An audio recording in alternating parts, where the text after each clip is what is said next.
నీళ్ళు పోయిందా?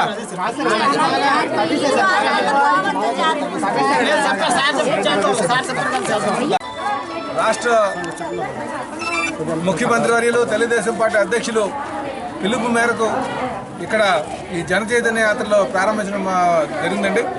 మరి ఈ యాత్ర యొక్క ముఖ్య ఉద్దేశం ఏంటంటే ప్రభుత్వం ఏదైతే పథకాలు పెట్టిందో, ప్రభుత్వం ఏదైతే హామీ ఇచ్చిందో ఎలక్షన్లో హామీలు నెరవేర్చామని చెప్పేసి మరి నెరవేర్చడానికి తెలియజేయడానికి మరి ఇక్కడ రావడం జరిగింది. అయితే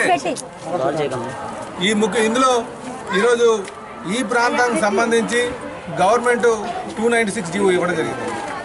ఈ జీవో ఏదంటే ఎన్నో వేల నుంచి ఇక్కడ ఆక్యుపై చేసుకొని వాళ్ళ ఇల్లు నిర్మాణం చేసుకొని ఉన్నవారికి వారికి సంపూర్ణ హక్కు కల్పించాలనే ఉద్దేశంతో 296 జీవో ఇవ్వడం జరిగింది.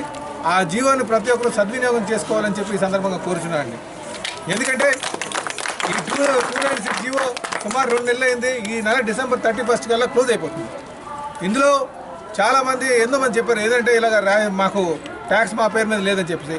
ట్యాక్స్ లేకపోయినా సరే ముందు మీరు అప్లికేషన్ పెట్టండి. అప్లికేషన్ పెడితే ఈరోజు గత సంవత్సరం నుంచి ముందు పైబడి ఉన్న వాళ్ళందరికీ కూడా ముందు చేయడం జరుగుతుంది. తర్వాత ఆధార్ కార్డును బేస్ తీసుకొని మరి చేయడం జరుగుతుందని చెప్పేసి వాళ్ళకి రెగ్యులైజేషన్ చేయడం జరుగుతుందని కూడా ఈ సందర్భంగా తెలియజేసుకుంటారు.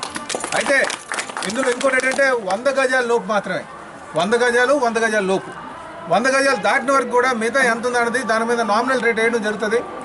ఈ యొక్క జియో యొక్క ప్రత్యేక ఇంకోటి ఏంటంటే ది కంప్లీట్ ఎలిజిబుల్ రైట్స్, అంటే మీకు సంపూర్ణంగా హక్కు కల్పిస్తున్నాం. ఇది 2 సంవత్సరాల తర్వాత మీకు హక్కు వస్తుంది. మీరు బ్యాంకులో లోన్ పెట్టుకోవచ్చు, మీరు కావాలంటే ఎవరికైనా అమ్మాలంటూ అమ్ముకోవచ్చు.